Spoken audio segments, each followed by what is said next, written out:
Prynhawn da, a diolch yn fawr Good iawn. afternoon, and thank you very much for joining us today. A very warm welcome to this session, which is Covid-19, the Welsh Economy and Budget. Thank you to the Senedd for working with us on this, and of course to Eisteddfod Amgen. This event is part of the programme of the Societies Pavilion and is available to audiences in Wales and across the globe to watch digitally, which is extremely exciting. The session will be held through the medium of Welsh, of course, but interpretation will be available. Interpretation is available by clicking on the globe icon and selecting English as a language. You will then be able to hear an interpreter from the Welsh Parliament. Also, after the presentations, you're welcome to submit questions to our panelists by using the questions box at the bottom of your Zoom screen. So, moving on. We are in an unprecedented time in terms of the economy. Covid-19 has already redrawn our economy, and the pandemic will lead to permanent changes to the way we live our lives and work. But simultaneously, the budgetary policies of governments have changed in a staggering way. There has been huge interventions by the UK government, which has changed the size of the Welsh budget by billions of pounds. Internationally, governments are preparing for declines in economic activities, which will be similar to the Great Depression of the previous century. So how is this affecting Wales specifically? This is the context to today's discussion, and joining me to explain all of this, we have two real experts in the field. I'm particularly pleased to introduce my colleagues Gyto Ifan and Cian Sean from our excellent team at Wales Fiscal Analysis. They have carried out significant research since the beginning of the pandemic, publishing a number of reports on the budgetary impact of the pandemic and the impact on the workforce, in particular demographic groups. So to start the session, I'll ask Cian Sean, who is a research assistant on the Wales Fiscal Analysis Programme, to discuss the economy. Cian. Diolch yn fawr. Dwi'n mynd i drio rhannu'r sgrin rwan. Thank you very much. I'm going to try and share my screen now and see if that works.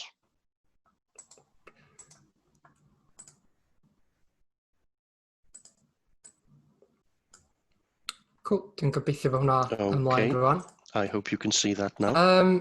Felly diolch yn fawr, Laura, a Prynhawn da i gyd. Thank you very much, Laura, and very good afternoon to you all. So I'm going to start today with a brief presentation on what the latest indicators tell us about the Welsh economy. I'm going to say a few words about how income support schemes such as furlough has impacted people in Wales, the latest on the jobs market, the performance of businesses, and what we can expect to see as the regulations are further relaxed. And then Gyto will discuss the impact on public expenditure and the budgetary and economic forecast. So there's plenty to discuss. And may I echo what Laura said, please do send us your questions using the Q&A box at the bottom of the screen. Well, one of the cornerstones of the UK government's response to the pandemic is the furlough programme, and I think it's difficult to overemphasise just how far-reaching this programme has been in terms of percentage of the workforce that has been supported. So by the end of June, 31% of employed people in Wales at some point had been placed on furlough, with central government paying 80% of their salaries. Now, of course, governments across the globe have chosen to provide a large percentage of people's income who have been unable to work, either through introducing new, more generous benefits, or through a system similar to the one we have seen in Britain, where the link between the employee and the employer is maintained, and the government then makes a payment through payroll. Now, what might stand out from the graph on the screen is the fact that a relatively smaller percentage of the workforce in Wales was placed on furlough, and that is likely to reflect the kinds of jobs and sectors which contribute to the Welsh economy. So if you look in greater detail at the types of jobs involved in furlough, we can see from the graph on the left that the sectors, retail sector, for example, hospitality,